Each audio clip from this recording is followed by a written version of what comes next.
On the night of January 17, 2007, snow dusted the streets of Aurora, Colorado.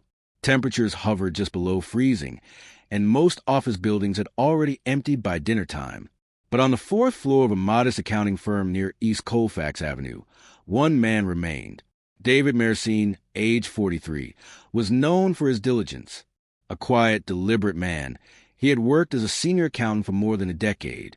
That Wednesday, according to his co-workers, he had stayed late to finish a quarterly report due the next morning. At exactly 10:04 p.m., security footage showed David exiting the elevator, coat zipped, leather briefcase in hand, and walking calmly across the lobby toward the parking garage. He never came home. His wife, Nora Mersine, waited up for him that night. At 11:15 p.m., she called his phone. No answer.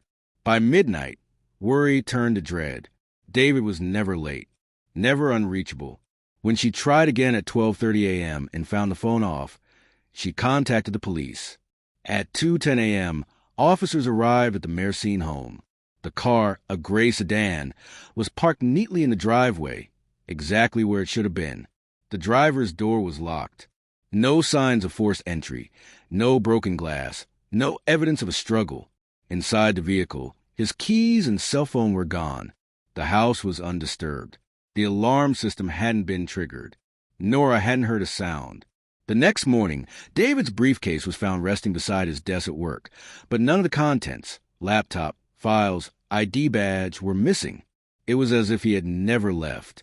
But he had. The building's lobby camera clearly showed him walking out. Then, nothing. Detectives reviewed surrounding footage from traffic cameras, nearby businesses, and toll booths. Not a single sighting. No one matching his description entered any hospital, boarded any flight, or used his bank cards. Within 48 hours, the case had gone cold. Nora insisted her husband would never disappear by choice. He had no debts, no hidden life, no personal struggles. He loved his routines, morning jogs, Sunday crosswords, the same breakfast every day for 20 years. He was the kind of man who labeled folders and saved receipts from every gas station visit, and that made his vanishing even harder to explain. In the weeks that followed, flyers appeared across town. Local news ran quiet segments. David's photo, neatly combed brown hair, steel-rimmed glasses, calm eyes, became a symbol of absence. Theories bloomed quickly. One claimed he had walked away from his life. Another suggested foul play, pointing to his late hours and the firm's access to sensitive financial data. A few speculated about mental collapse, despite there being no history of such in his records. But none of it made sense. Months passed, then a year. The police followed every lead, exhausted every contact. No activity on his credit cards. No sightings. Not even a call. Eventually, the case was reclassified as a long-term missing adult. A single box of evidence was filed away and moved to storage.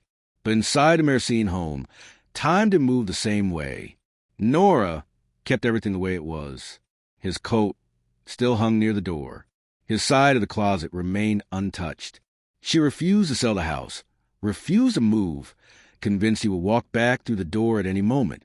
13 birthdays came and went. And then, in April of 2020, just months before the pandemic would shutter most of the world, something unexpected happened. Nora had finally decided to update the insulation in the attic. The house, built in the 1950s, had always been drafty, and the upstairs bedrooms were notoriously cold. She hired a small local contractor to do the job, a father and son team with good reviews and an affordable rate. On the second day of work, while pulling back warped planks beneath the eaves, the younger worker called out. He had found something behind a false panel, an oddly cut section of wall, sealed not with nails, but with tiny finishing tacks. Behind it, in a narrow cavity no more than 2 feet wide, was a space, dusty, dry, and completely hidden from view. Inside that space sat a single item, a worn, dark leather wallet. They handed it to Nora, who felt the weight of it in her palm like a shock. She opened it slowly. The contents were undisturbed. David's driver's license, his health card, 3 credit cards, long expired but uncracked, $27 in cash, and a receipt. dated January 17th, 2007. Time, 9:37 p.m. It was from a convenience store just 4 blocks from David's office. He had purchased 2 AA battery packs and a large black coffee. Nora stared at the date, her heart pounding. It was the night he disappeared, less than 30 minutes before he was last seen on camera. Why would his wallet be in a sealed attic crawl space? She called the police. Detective Lena March, a cold case specialist, responded that same afternoon. The space was carefully photographed, swabbed, and examined. There were no signs of forced entry, no other items stored there, no dust disturbance suggesting multiple visits. Whoever had placed the wallet inside had done so intentionally, and only once. There was one more item tucked beneath the wallet, a folded piece of paper. On it, written in David's distinct handwriting, were just 3 words. Needed more time. No date, no signature. And beside it, an old AM/FM radio. The kind with a retractable antenna, cracked along the side, long dead. Ellis turned it over in her hands. There was no brand name, no serial number, just faint smudges and one long scratch across the back, as if someone had dragged it across a brick wall. Nora, upon seeing the note, shook her head. "That doesn't sound like him," she said. "If he needed time, he'd have said something. He wouldn't hide." But the evidence was there. His wallet, his handwriting, his receipt from the night he vanished. And yet, he had never entered the house. No alarm triggered. No signs of movement. Just the wallet, in a space that hadn't been opened in decades. Detective March requested the receipt be tested for trace elements. A lab confirmed the ink matched a 2000s-era thermal printer. The fold mark suggested it had been carried in a wallet for days or weeks, not stored loose. The conclusion, it was genuine, which left them with a question no one could answer. How did David's wallet get inside a sealed attic panel in his own house when no one ever saw him return? Detective Lena March stood in the attic of the Mercine house, staring at the narrow cavity behind the panel. Dust danced in the beam of her flashlight, drifting through space like unsettled ghosts. The wallet and radio had already been bagged and taken to the lab, but the weight of what had been found still lingered in the air. She had worked cold cases for years, but this was different. David Mercine had disappeared without a trace in 2007, yet somehow, 13 years later, the very thing he carried with him that night, his wallet, turned up sealed inside the attic of his own home, a place that showed no evidence of his return. There was no ladder in the house. The attic hatch hadn't been opened in years, according to Nora. She had never gone up there herself, not once, and certainly not to stash a radio and wallet behind a false wall. March began re-interviewing everyone tied to the original case. She started with Nora, who walked her through that night again with the clarity of someone who had relived it hundreds of times. "I waited up until after midnight," she said. "I had the porch light on. The alarm was set. Nothing triggered. If he came home, I would have heard something. He never made it here. But he hadn't he? The car was in the driveway, locked, parked neatly. The cameras showed David leaving his office with everything in hand. The receipt proved he stopped for coffee and batteries on the way home. Then, somehow, he vanished. But now, with the wallet reappearing, something had clearly been missed. March met next with Rick Harmon, David's old co-worker. Rick had been the last person to speak with David on the night he disappeared. "We both stayed late," Rick recalled. "He left about 15 minutes before me. He said something about catching up on paperwork at home. Was he acting strange?" March asked. Rick hesitated. "No, just tired. Focused, like always." "What about in the days leading up to that night? Anything different?" Rick shook his head. "Nothing stood out. But—" March leaned in. "But what?" "There was one thing," Rick said slowly. He kept glancing at the clock that whole week. Not like someone watching time, more like someone waiting for it. March didn't press further in that moment. She'd heard details like that before. Sometimes they meant something. Sometimes they didn't. But the phrase stuck with her. Waiting for it. Back at the station, March requested the firm's security footage be reviewed again. She knew the original investigation had logged David leaving the building at 10:04 p.m., but she wanted to examine the minutes just before and after. At 9:57 p.m., David could be seen sitting at his desk, writing something on a yellow notepad. He glanced at the wall clock. Then again. Then suddenly he stood up, grabbed his coat and briefcase, and left. He didn't say goodbye to anyone. He didn't turn off his monitor. It was almost as if something had prompted him to go. Next, March reviewed the convenience store surveillance from that same night, preserved on digital backup. At 9:36 p.m., David entered. He moved quickly through the aisles, picked up a coffee, then paused in front of the electronics shelf. After several seconds, he grabbed 2 packs of AA batteries. But here was the strange part. David didn't have anything that required batteries in his briefcase. His phone, according to records, had a built-in rechargeable pack. His office didn't issue battery-powered devices. He had no children, no handheld electronics.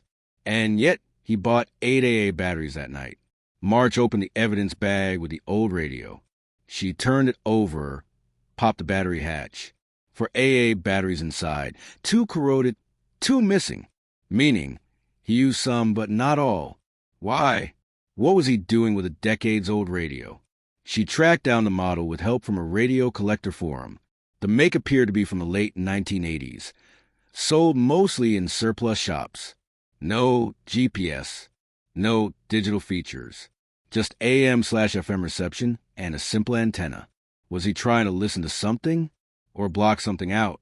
March ordered a forensic scan of the attic again. This time, they used ground-penetrating radar to sweep the surrounding walls and floor joists. And they found something. Beneath the floorboards adjacent to false panel, about 8 inches deep, was a small cavity. Inside, buried in dust and insulation, lay a second item, a microcassette tape, the kind used in handheld voice recorders. The casing was brittle, the tape inside warped with age, but it was intact. March had it rushed to a lab for digitization. The process took 2 days. When the file was finally delivered, she closed the door to her office and pressed play. The tape began with static, then the sound of shifting, with creaking, perhaps someone sitting down. Then David's voice. "I don't know how much time I have," he said, voice low but clear. "If you find this, I hope it means I made the right decision. There's something in the air. It's like pressure, like it's waiting." He paused. There was a long breath. "I heard it again tonight. Through the static, the numbers. I don't know what they mean. I only hear them through the old sets. Never digital, always analog." Another pause. Then, "I think they wanted to stay. Just a little longer." The recording ended. March sat still, eyes fixed on the screen. Numbers?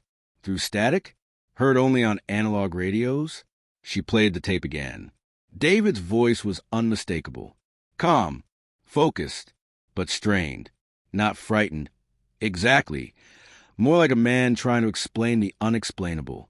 She requested a scan of local emergency radio logs from the night of January 17th, 2007. Nothing unusual was recorded, but those logs only captured known frequencies. What David had heard, if he heard anything at all, wasn't part of any official transmission. Later that night, March returned to the Mercine home. She asked Nora if David had ever been interested in shortwave radio or signals or even conspiracy theories. Nora blinked, surprised. David? No. He hated noise. He couldn't fall asleep without earplugs. He never liked anything he couldn't explain. Did he ever go into the attic? Never. Could anyone else have had access to it?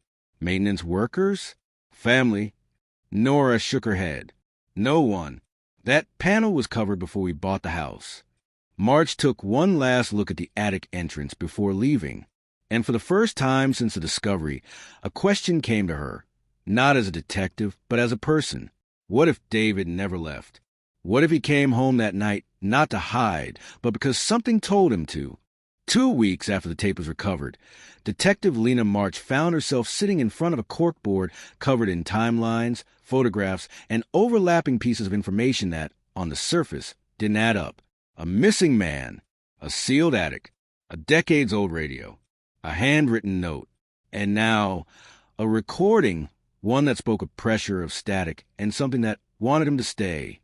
March had handled dozens of cold cases in her career, but none like this. The mystery wasn't just about where David had gone. It was about what had drawn him to leave, then somehow, against all reason, left a apartment behind, tucked into a part of the house no one had accessed in years. Her next step was a convenience store where David had purchased the coffee and batteries on the night of his disappearance. The building had changed hands several times, but the clerk who had worked that evening, an older man named Julio Renner, still lived in the area. Now retired, Julio met with March at a small diner near his apartment. She showed him the receipt. He squinted. This was the night that guy went missing, right? Accountant. Yes. I remember, Julio said slowly, not because of him, because of something else. He tapped the table. That night, the radio on the counter started picking up this strange signal. Just static at first, but then these faint beeps, like dots and dashes. I thought maybe it was Morse code. I even turned it down, but it came back louder. Did you tell anyone? Julio shrugged. Didn't think much of it. Static's normal in that old place. She showed him a photo of the microcassette. His eyes widened slightly. Had one of those in high school, he said. Used to tape my own voice for fun. You think that guy, David, recorded something? March nodded. He mentioned hearing something in the static.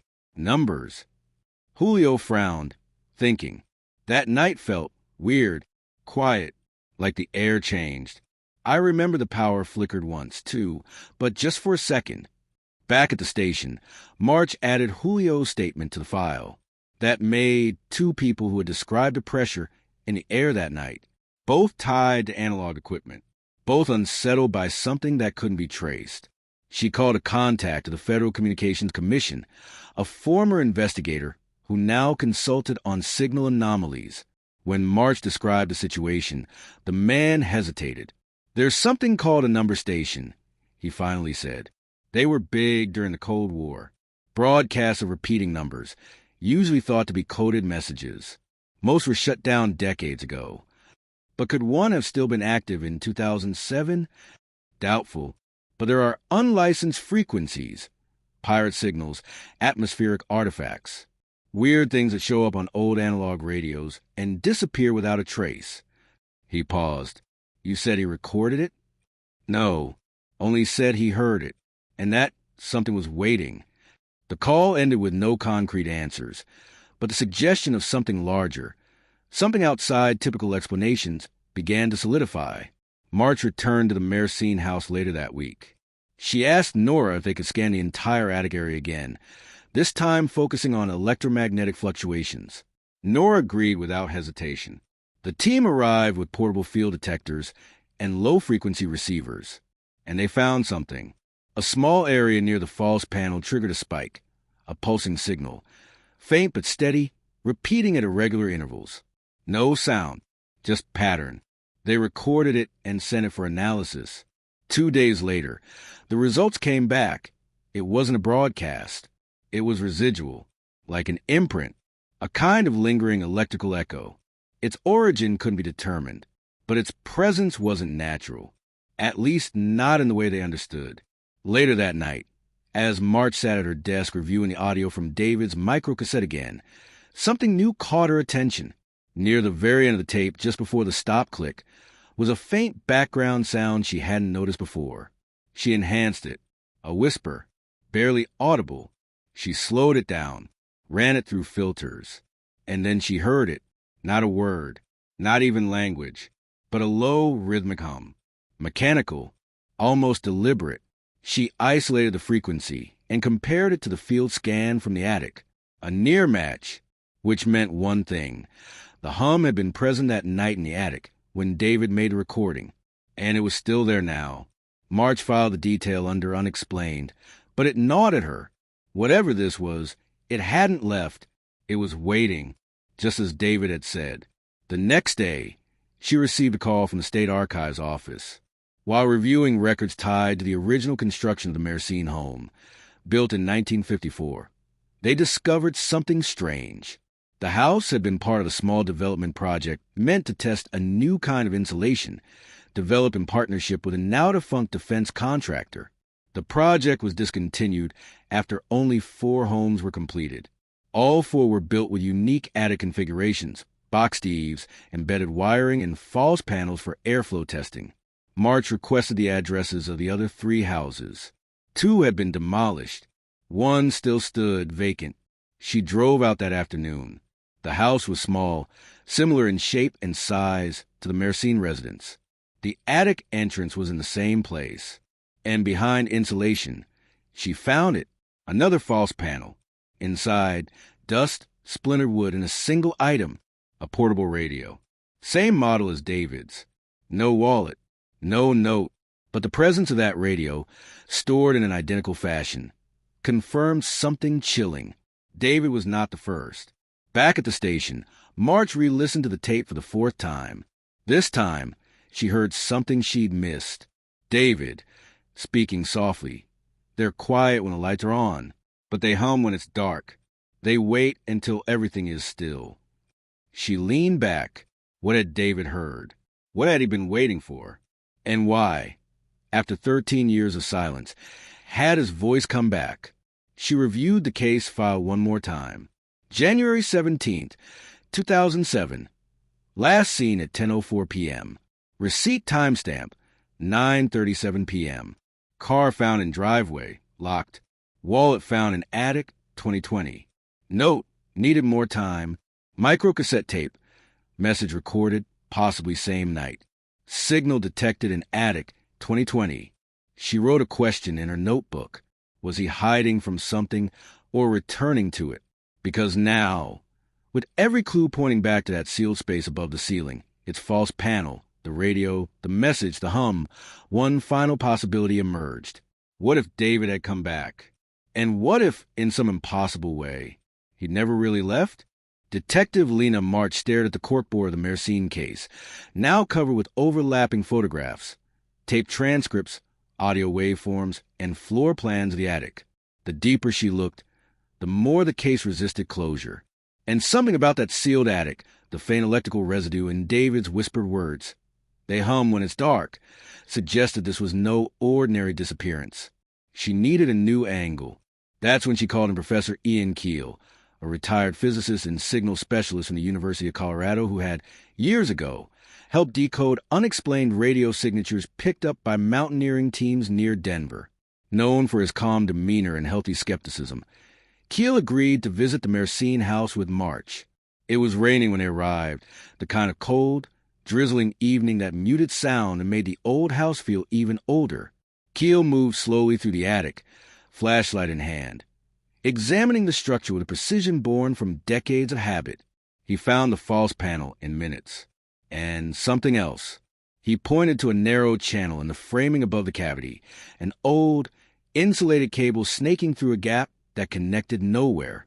It wasn't part of the home's known electrical system. This was installed after construction, Keel murmured. Not standard. And see this? It's looped, not terminated. What does that mean? March asked. Keel looked at her. It means someone either installed a looped inductor for testing or a receiver coil. But if it was powered, even briefly, it could have resonated, low energy, low frequency, like an antenna designed to pick up something. He paused. Or send something. That night, Keel took the damaged radio and the microcassette back to his lab. By morning, he had a theory. This wasn't just background noise, he told March over phone. There's structure in the hum, intervals.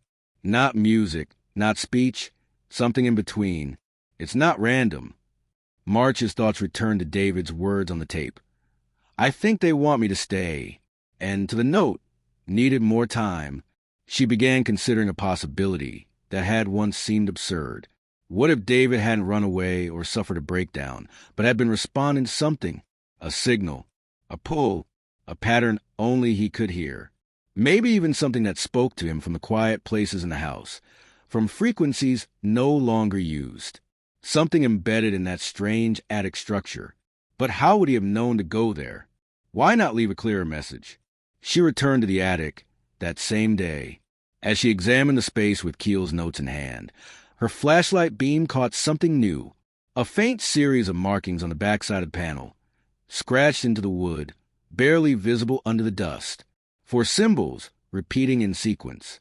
Circles, lines, half-arcs, not letters, not numbers. A pattern. She photographed them and sent them to Keel, who responded quickly. Those resemble tuning marks, like how old analog radios were aligned to custom frequencies before digital locking came in. Could be decorative, could also be a way to mark a range, maybe even a specific transmission zone. In other words, someone or something had calibrated that attic. Later that week, March reviewed old permit records for the Mersenne home, buried in city archives. She found a contractor's report from 1989, detailing non-structural attic modifications by a private subcontractor listed only as Ecosystems Ltd. There were no tax filings for the company, no listings. It didn't exist. She traced a signature on the permit to a man named Richard Coven, an electrical engineer who had briefly worked for a military contractor in the late 80s before disappearing from public records. His address at the time? 3 streets away from the Mersenne property. March visited it. The house was now owned by a quiet couple in their 60s, who had bought it in the early 2000s. But the attic, they admitted, still had an odd feeling to it. March climbed up alone, and there, in the back corner, another false panel. This time, no radio, no wallet. But behind the panel, a metal box bolted to frame. Inside the box was a spool of magnetic tape labeled Echo 71, Control Sample. She brought it back for analysis.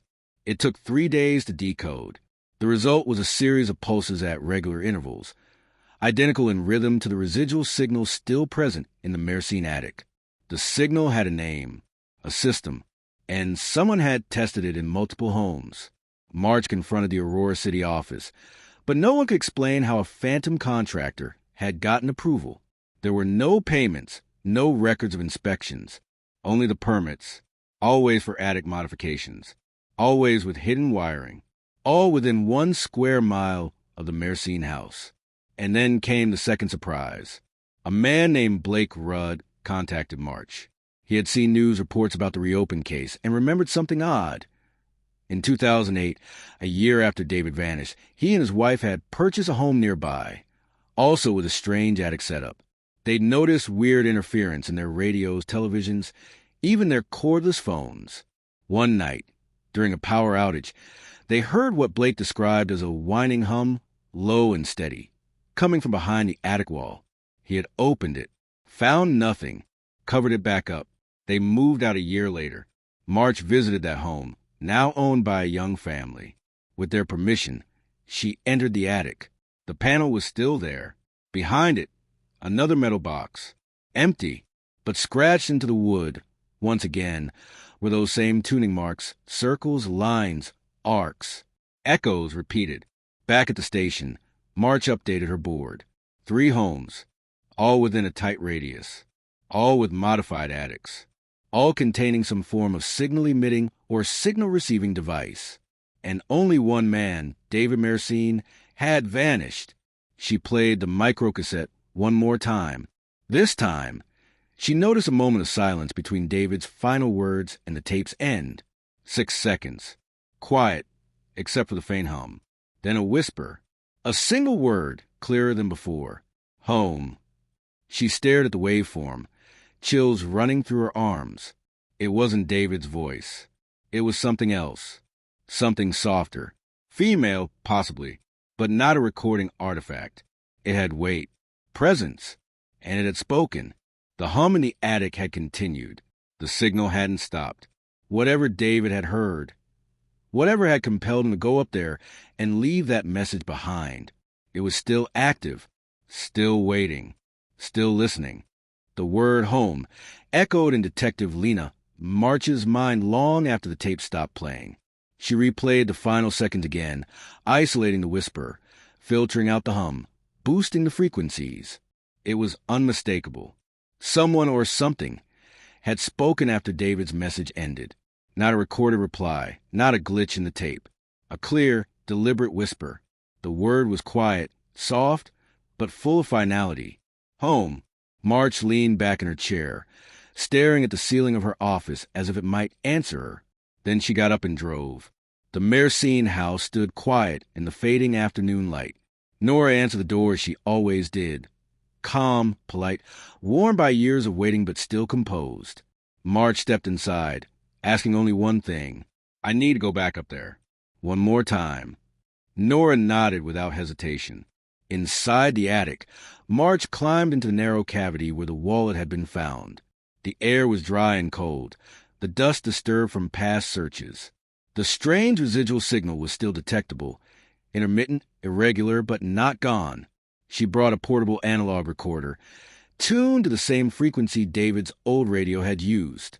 She sat silently in the crawl space, recorder on, flashlight dimmed. Just a hum, faint and mechanical, coming through the speaker. For 30 minutes, nothing changed. Then a shift, not in sound, but in air. The pressure in the space thickened. Not physically, but perceptually, like the sensation of being watched in a room you know is empty. March kept the recorder running. No voices, no movement, but the hum deepened briefly, and then cut off. Silence.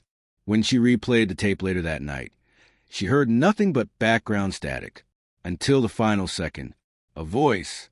Again, just a whisper. This time it said, "Still here." March closed the player. This wasn't just an echo of the past. It was ongoing. She called Professor Ian Keel the next morning and asked a direct question. Is it possible for a structure to retain a signal, not just reflect it, but act like a memory? Keel paused. Under the right conditions, he said, materials can develop electromagnetic resonance. If a structure was modified, intentionally or not, it might behave like a tuned cavity, kind of like a bell that rings long after being struck. Could it store a pattern? A voice? Keel hesitated again. It could repeat a recording. But if it changes, if it responds, that's not physics. That's intelligence. March felt the weight of the implication. If the attic was repeating signals, someone had to send them. But if it was responding, that night, March reviewed every word David had left behind. Needed more time. They hum when it's dark. They want me to stay. And finally, if you find this, I hope I made the right decision. She drove back to the Mercine house. This time, she asked Nora a new question.